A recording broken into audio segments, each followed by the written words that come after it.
L'hydrolyse des esters peut se dérouler soit en milieu acide, soit en milieu basique. Je vais commencer par en milieu acide.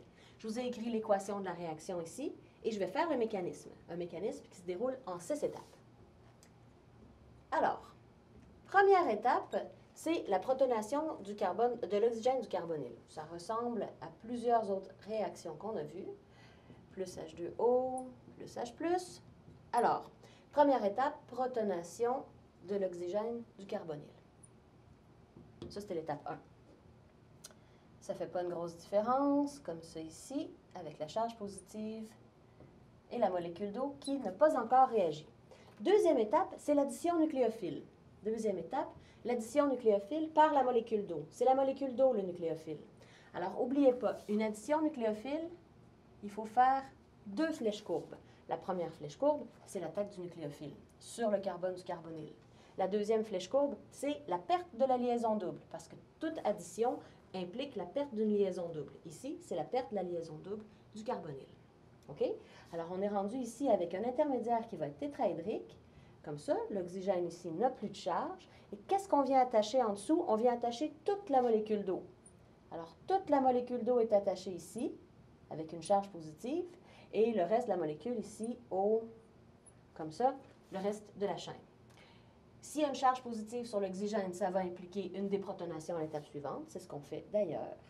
Alors, étape 3, la déprotonation, qui va nous donner notre intermédiaire tétraédrique déprotoné.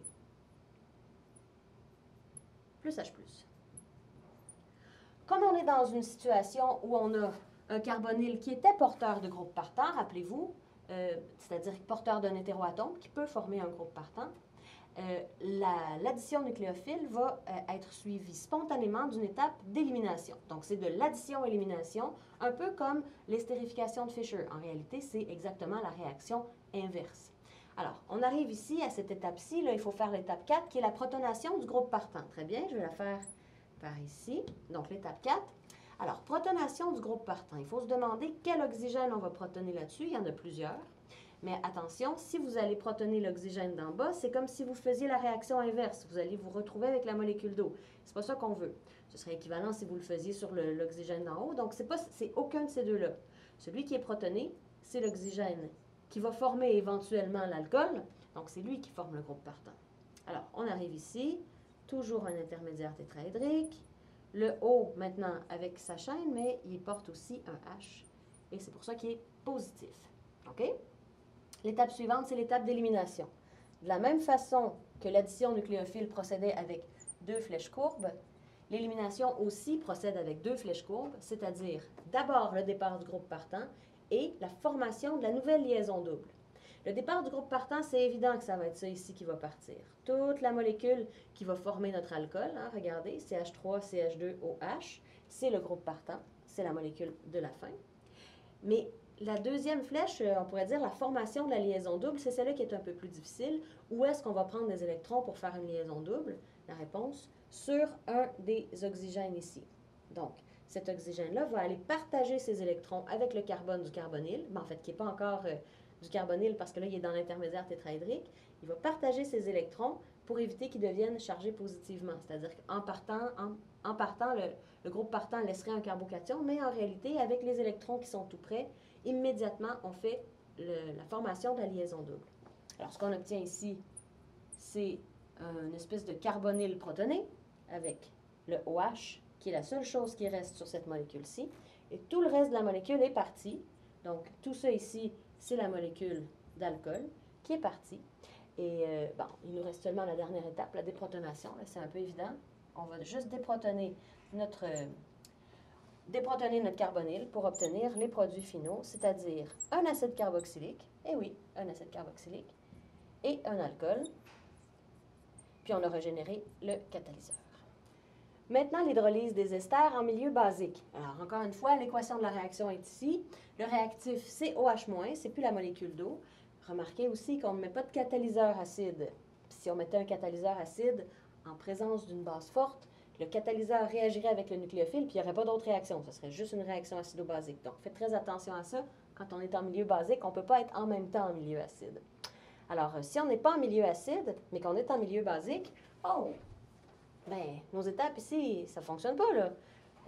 On ne peut pas protoner un carbonyle parce qu'il n'y a pas de proton, il n'y a pas d'H+. OK, donc il n'y aura pas ça.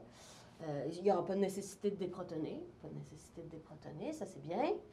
On ne va pas reprotoner non plus. Toujours pas de milieu acide, pas de protonation, pas de déprotonation à la fin. Wow! Ça veut dire que c'est un mécanisme qui n'a pas 6 étapes. Vous allez l'aimer, celui-là. Il y a juste 2 étapes. Ou en fait, il y en a 3 en réalité, parce que ça serait trop simple. Sinon, il y a une neutralisation à la fin, je vais vous expliquer pourquoi. Mais sinon, c'est encore une fois une addition et une élimination. Ce ne sera pas par H2O, ça va être par OH-. Mais ça se ressemble beaucoup, sinon, ça se ressemble vraiment beaucoup. Sauf la petite dernière étape que je vais vous expliquer. Alors, le mécanisme, rapidement, plus OH-. Bon, qu'est-ce qu'on fait à la première étape? On fait, wow, l'addition nucléophile dès la première étape, c'est super. Donc, le nucléophile attaque, la liaison double est perdue. C'est tellement rapide. Pas besoin de déprotoner. Hey, c'est merveilleux, c'est merveilleux. Deuxième étape. Deuxième étape, élimination. On est déjà rendu là. OK, donc départ du groupe partant et formation de la liaison double. Super, ça va extrêmement rapidement. OH. Et ici, on va avoir formé cet ion. C'est terminé? Eh oui, il reste juste l'étape de neutralisation. Mais pourquoi? On a bien séparé l'ester, donc on a vraiment fait l'hydrolyse. Mais ce qu'on a formé, c'est un acide carboxylique qui est un acide faible et un alcoolate qui est une base forte. Ils ne peuvent pas rester ensemble dans le milieu réactionnel, ils vont réagir un avec l'autre en réalité. Je vais ouvrir la liaison de mon H pour pouvoir vous montrer quel est le mécanisme de l'étape de neutralisation. Une neutralisation acido-basique, c'est simplement la base qui va aller chercher le H de l'acide. Ça fait peut-être longtemps que vous avez fait des mécanismes d'acido-basique, mais ce sont vraiment des mécanismes simples. Donc, la base va chercher le H et le H laisse partir sa liaison. Et là, on arrive à la troisième étape qui va nous mener à notre produit final, au moins, plus un alcool. C'est tout.